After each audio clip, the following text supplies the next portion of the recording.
Korang tahu tak, dalam dunia content creation ni, audio yang buruk akan lebih cepat buat penonton skip daripada visual yang tak cantik. Yes, audio is the king.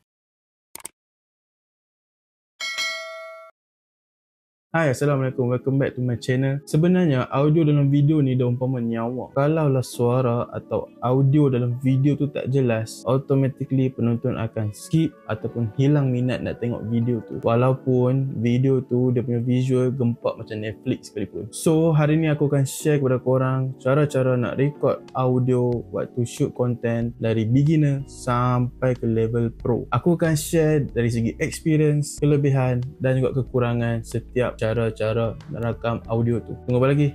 Jom. First, audio direct camera atau smartphone atau lebih dikenali sebagai built-in mic. Waktu awal-awal aku start buat konten dekat social media ni, aku just guna apa yang aku ada je. So, aku kan shoot video directly guna phone. So, memang audio aku pun direct juga daripada phone yang aku shoot tu. Waktu tu aku tak rasa audio ni penting sangat. Tapi bila aku dengar balik video waktu aku nak edit tu, aku rasa macam of course cringe dan audio tu sangat teruk lah bagi aku. Dan kurang jelas untuk aku nak dengar balik apa yang aku cakap dalam video tu. Kelebihan aku guna built-in mic ni, yang pertama sekali dia sangat convenient. Kita tak perlulah susah nak beli mic yang mahal lain. Kita boleh nak jimat cost. Korang just tekan record and good to go dengan video yang korang nak buat tu. Kalau korang record dalam keadaan indoor bilik yang sunyi, maybe aku boleh cakap video tu, audio dalam video tu akan okay lah. Kekurangannya, of course, audio tu memang sangat-sangat basic kita dengar and just nice lah kalau dengar balik waktu edit tu. Dan yang paling perik sekali, bila waktu korang shoot video tu ada bunyi kenderaan kat luar lah, bunyi orang bersembang lah, bunyi bising jiran and so on, automatically suara korang cakap tu akan tenggelam. So automatically viewer, penonton akan hilang minat sebab dia terganggu dengan apa bunyi yang diorang nak dengar dan tak boleh nak fokus langsung tengok video tu. So seriously, kalau korang nak improve, korang mestilah cari alternatif lain supaya audio korang lebih jelas waktu shoot video tu. Okay, next aku guna second phone sebagai external mic. Lepas aku dah shoot few content dekat social media ni, aku baru sedar yang audio ni memang sangat penting. Tapi of course kekurangan budget untuk aku beli mic baru ataupun mic untuk aku shoot content. So dengan alternatif yang ada, aku just gunakan phone ataupun second phone yang aku pinjam sendiri daripada family aku sendiri untuk jadikan sebagai mic. Contohnya aku akan guna any phone lah untuk aku rakam voice waktu aku shoot video. Contoh aku akan letak lah dekat area mulut aku pegang, ataupun aku letak dekat atas meja sendiri waktu aku shoot video. Sebab aku yakin semua phone, tak kisahlah iOS, Android sekalipun, ada app screen record voice ataupun voice memo. So korang bolehlah manfaatkan app tu dengan record voice korang waktu shoot content. Okay, kelebihan aku guna second phone ni sebagai external mic aku ni, of course dengan cara ni audio akan jadi lebih better daripada first step tadilah, iaitu built-in mic, dan penonton akan dengar lah dengan lebih jelas apa yang aku cakap dalam video. Next, korang tak perlulah nak keluar duit untuk beli mikrofon yang canggih. Korang bolehlah jimat duit dengan pinjam phone family ataupun kawan-kawan yang terdekat dengan korang lah, supaya korang boleh gunakan sebagai external mic. So sebagai beginner yang baru dalam content creation ni dan nak jimat duit, korang bolehlah guna step kedua ni, iaitu second phone sebagai external mic.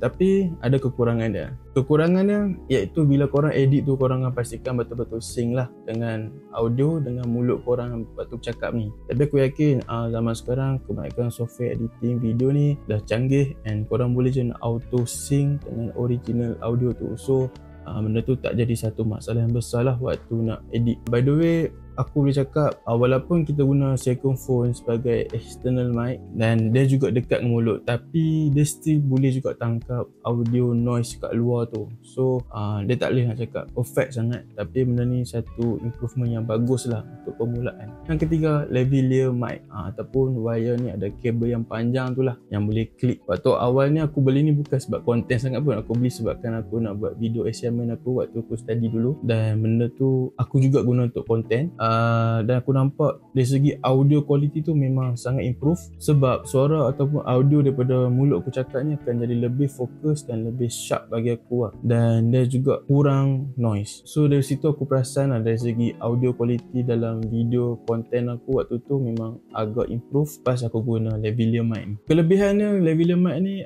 mic dia kecil je lah. So korang clip kat sini, kat baju ataupun ada juga yang pegang. Tapi bagi aku better clip lah. Ada clip kan, so clip je lah. And kalau korang perasan, sebenarnya mostly dekat TV station pun diorang pakai lavalier mic clip. Diorang clip kat baju diorang kalau korang perasan lah. So lavalier mic ni memang agak ramai lah orang guna waktu sekarang ni. Dia ada macam-macam jenis kabel lah, korang boleh cucuk sama ada dekat phone ataupun dekat kamera tu sendiri. Kalau korang buat konten yang banyak bercakap, talking head macam ni, memang bagi aku lavalier mic ni agak sesuai lah untuk korang buat konten dengan menggunakan mic tersebut lah. Sebab suara dia lebih direct dan background noise pun dia kurang detect. So benda tu akan jadi lebih positif dalam video konten korang lah. Dan dari situ korang akan nampak lebih profesional bila shoot konten tu. Tapi macam biasa kekurangan mesti ada. Bagi aku kekurangan dia paling ketara ialah kabel dia. Kabel dia kadang-kadang menyusahkan sebab dia panjang dan memang berlilit-lilit lah kabel tu. Kalau korang bergerak banyak pula outdoor ni, bagi aku kurang sesuai sebab risau kadang tersangkut sana tersangkut sini dengan kabel panjang tu.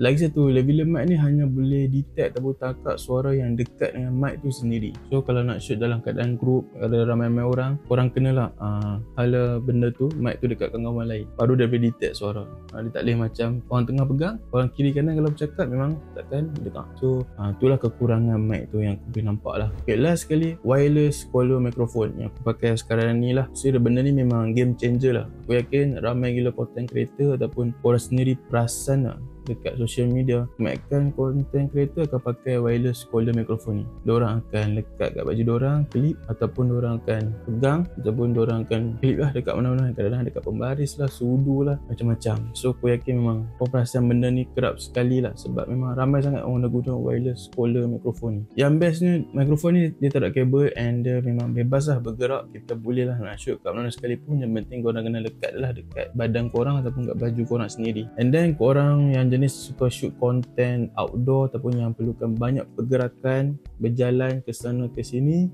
korang sesuai lah nak guna mikrofon color macam ni. Suara korang tetap stabil, tetap tune walaupun korang banyak bergerak, and korang tak perlulah nak risau background noise sangat sebab memang dia boleh detect audio kita dengan baik. So memang next level lah quality audio dengan menggunakan wireless color microphone ni. Tapi macam biasa, kekurangan still ada. Kekurangan yang aku sendiri boleh rasa iaitu sebab benda ni wireless and dia boleh charge dalam box dia ada charger box dia. So kita tak sure tau sama ada wireless microphone ni still bateri dia okey tak okey. Macam ni ada lampu macam ni still okey lah. And kadang-kadang bila kita shoot content macam ni, kita kan fokus dengan kamera semua, so kita tak sedar tau kita punya bateri habis ke tak.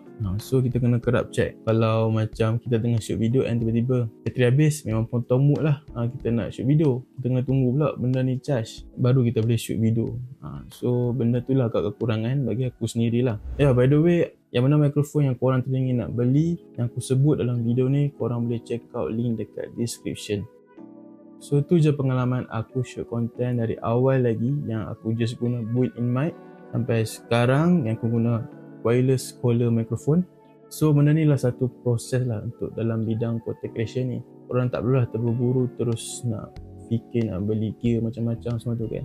Korang just fokus mana yang korang ada je dulu, and korang yang penting korang improve dari segi quality content tu sendirilah. Tapi walaupun korang fokus quality content, yang penting macam aku cakap pada awal tadi, audio is the king. So korang kena pastikan audio korang clear, baru penonton tak skip kalau tengok video korang. Sebelum korang nak caw daripada video ni, korang boleh tengok tips yang aku pernah share dalam channel ni dekat sebelah ni. By the way, korang jangan lupa komen, subscribe, share kepada kawan korang ataupun share kepada newbie, beginner, content creator yang lain.